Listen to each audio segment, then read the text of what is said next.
Laurogeita ez da lanera joan. Goizean goizetik piketeak egin dituzte lantegiaren sarreran, baina ez da istilurik izan. Lan malgutasunaren ordez soldata igoera izan dute gaur aldarrikapen nagusi. Puntu horretan bat baitatoz sindikatu guztiak. Bada Mercedeseko lan gatazkaren erdian Arabako metalaren sektoreko 20.000 langile daude gaurko grebara deituta ere. Horrela, Araba, Bizkai eta Gipuzkoako fabrikarik handienaren aldarrikapenek sektoreko hitzarmen probintzialen aldeko aldarriekin bat egin dute. Arratsaldeon guztioi, Arabako langile borroka une historikoa bizitzen ari da. Arabako Metalesko eta Mercedeseko beharginak batu dira Bilbo plazatik atera den manifestazioan Gasteizen. Jarraipen handia izan du eta haziari lan hitzarmen berria eskatzen diote. Eta aipatu bezala inflexio puntu baten gaude, eta geroz eta jende gehiago animatzen ari da grebetara, izan ere 20 urte eramatzagu hitzarmenik gabe, eta jendea esnatzen ari da, jendeak badaki KPI-a lortzeko borrokatu behar dela, eta hitzarmen duin bat lortzeko borrokatu behar dela, eta gainera Bizkaian ere hasi dira, beraz, uste dugu horrekin guztiarekin indarrak edukiko ditugula zehari izateko, ustaiak 8an daukagu datorren bilera, mugitu behar dela, bai ala.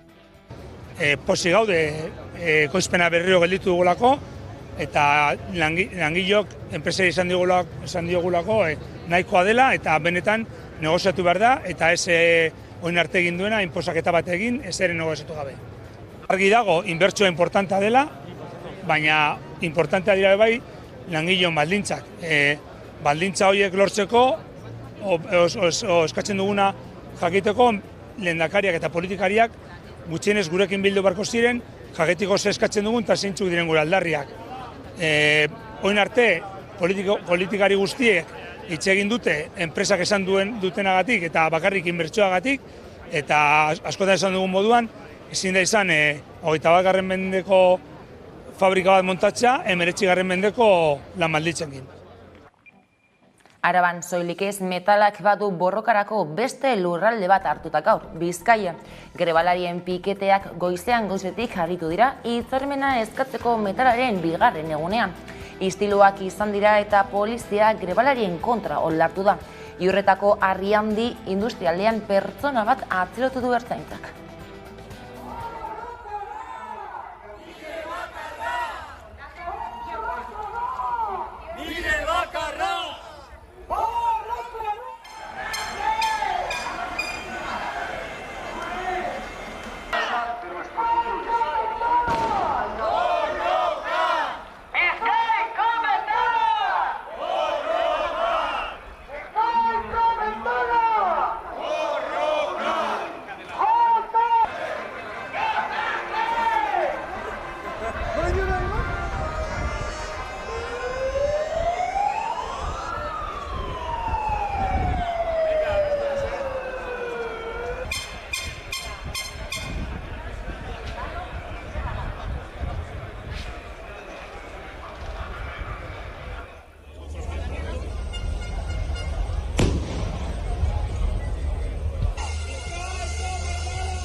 Bestaletik, goizean goizetik abiatu da Irungo alardea.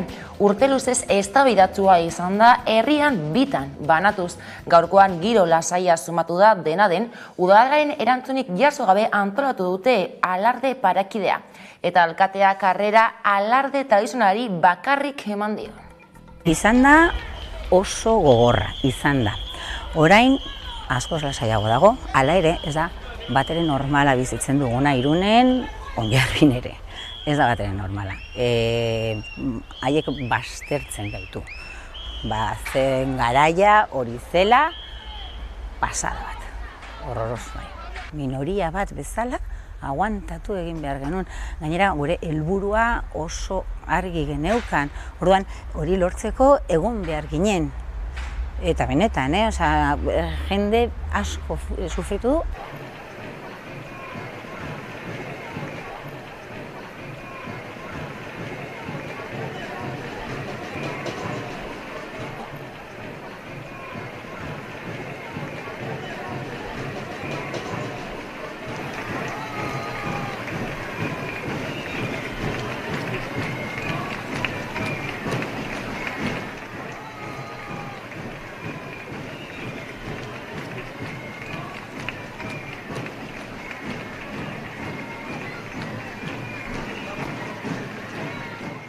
hemen egiten dira bi alarde. Eta udaletxeak ez dauka alarderik, ez dauka. Ez gurekin, ez besteekin, bestea da pribatua. Beraz, triste da, ez?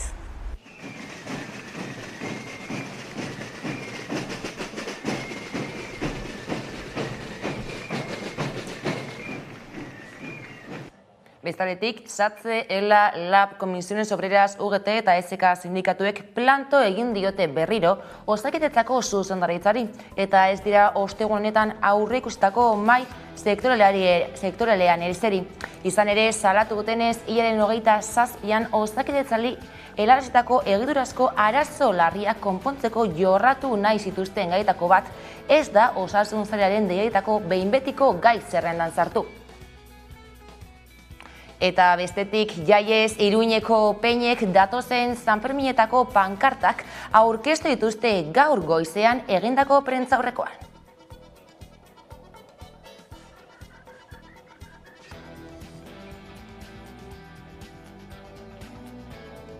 Arazo bat izan dugu, jarraituko dugu bestelako gaiekin.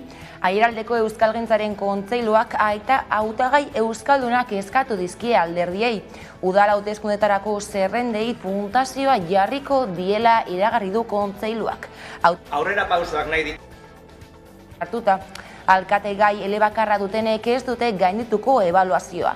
Ariketa hori beste eskualdetara zabaltzera ere dei egin dute. Aurrera pausoak nahi ditugu euskararen normalkuntzan. Hizkuntza eskubideak udaletan bermatzea nahi dugu.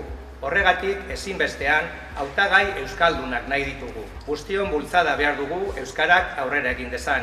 Euskaldunok aurrera egin dezagun. Euskara aktibatu. Beharrezkoa deritzogu hauteskunde zerrenda publiko egitean hautagai bakoitzaren informazioarekin batera pertsona hori euskalduna edo euskaldun hartzailea den adieraztea.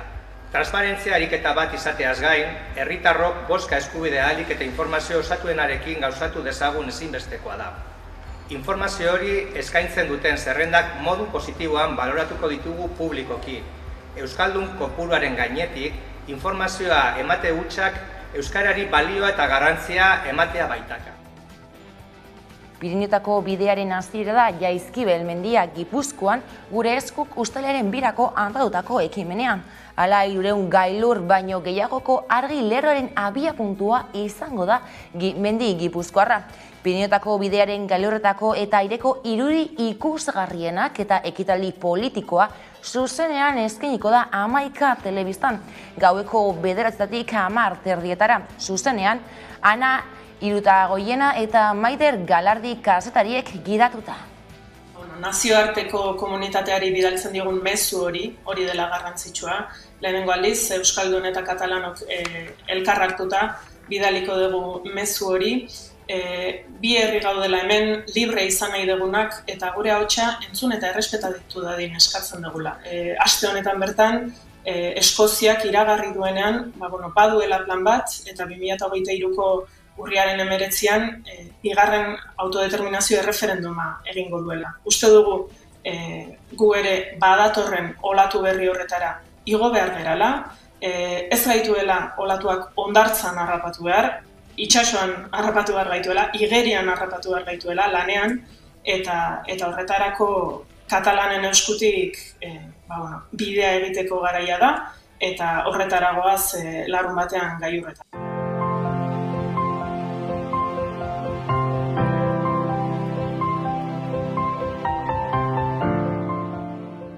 Bi herriok elkar hartuta, sarritan esaten da, gutariko bakoitza Pirineo guztiak argistatzera joango bagina akaso ezinezko izango litzatekeela edo oso zaila izango litzatekeela. Baina bi herrik elkar hartuta gai izango gara hori irudikatzeko barruraldera. Baina ez da hori, bakarrik. Kontua da Europari ere mezu argi bat iritsi eta helaraziko diogula. Eta da, bi herri bagaudela, bi nazio estaturik gabeko bagaudela, erabaki nahi duguna, gure autodeterminatzeko eskubide hori gauzatu nahi dugunak, eta gainera autodeterminatzeko oso determinatuak gaudela. Ze hain izango da ederra, hain izango da bi herrien artean, aurreneko ekimen bat elkarlanean egiten dana, bide batez, esan behar dut baita ere, elkarlan hori etorri dela geratzeko. Hau da, guk jarraituko dugula katalanekin eta badagoela gogo bat bai eurengandik eta bai guregandik, garatzen joateko oraindik ekimen gehiago.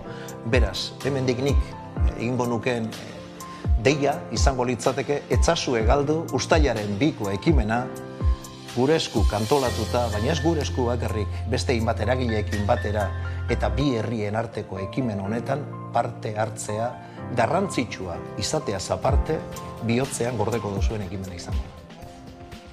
EH Bilduk eta Espainiako gobernuak Lakumbre jauregia eta Ezkaba memoria gune izatea adostu dute. Bada Lakumbre memoria gune bihurtzeko erabakiak jaso du Lasa eta Zabalaren zenideen babesa. Bada Inbo Onbeinika gizarte integratzaileak gaiari heldu dio gurean. Datorren astean San Fermine dira, dano dauz pozik San Ferminak ospatzen dirako berriro, baina San Ferminetan Germán Rodríguezen oroitzapena berriro ere mahaigainatuko da, eta 78ko aitortza hori oraindik ere egin gabe dago, erreparazioarik egin gabe dago, beraz, zelan bait honek adierazten duena da, lan handia badagoela egiteko norabide askotan, ez? Pausu bat bai, errealidadeak baita ere apurtxu eta astinditzen dituela, baina gauza asko daudela egiteko plano ezberdinan. Instituzionaletetik abiatuta ere. Aitortza instituzionalik gabe gauza asko egin daitezke, baina hor erantzun gizun handi bat dago alderdi politikoen partetik.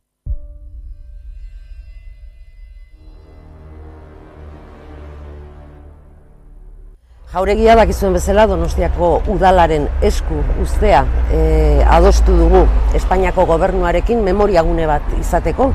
Eraikin hau, eskualdatzea udalaren gain urtebeteko epean egingo da, horrela adostuta dago ere, eta gure ustez berri pozgarria da, aurrera pauso bada memoria inklusibo, behar dugun memoria inklusibo horren baitan, aspaldiko aldarrikapen historikoa delako eta iraganeko gertaerak aitortzeko ere baliogarria izango delako eta ahaztutako biktimei, ahaztuta dauden biktima horiei erreparazioa emateko ere. Ezin dugu ahaztu hemen bertan galeko kide batzuk Lasa eta Zabala torturatu zutela, gerora akabatu zutela beraiekin eta kare bizian lurperatu zituztela. Eta ezin dugu ahaztu ere, Frankok erabiltzen zuela eraikin hau, beren Donostiako udaldia egiten zuen bitarte horretan, beraien errezepzioak edo harrerak egiteko. Jauregia hau herriarentzat berreskuratzea simbolikoa bada, baina simbolikoa izateaz gain badu ere beste balore bat eta da hainbeste ukatutako errealitate isilarazi hori nolabait azalare.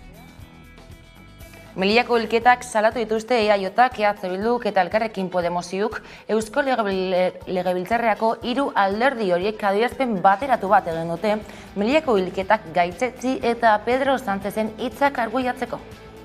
Gurea atsekabea eta salaketa irmoa adierazten dugu joan den ekainaren 25ean Melillako mugan gertatukakoengatik eta elkartasun osoa adierazten diegu poliziaren jardun basatiaren ondorioz hildako edo zauritako Sahara hegoaldeko pertsonen familiei. 5. Eskatzen dugu legezko bide seguruak ezartzea, migratzaile guztien duintasuna eta giza eskubideekiko errespetua bermatzeko. Dugu, giza eskubideetan oinarritutako migrazio politikak bultzatzea, eskuin muturreko ideologiek bultzatutako diskurtso xenofoboen eta praktika autoritarioen aurrean. Eta albistegiari agurrezteko beste kontu bat, Koldo Otamendi musika zuzenean saioko aurkezlea burutik taldearekin izan da asteon. Duela 6 urte sortu zen taldea, 15 segundo izeneko dizka kaleratu dute orain gutxi eta lehen nondik norakoen berri izateko zita dugu gaur gauez pantaien aurrean. Jarraian aurreapen txiki batekin utziko zaituztegu eta besterik ez guraldetik gogoratu une oro aurkituko gaituzuela zuzenean ala nahieran hamaika.eus atarian. Onda izan.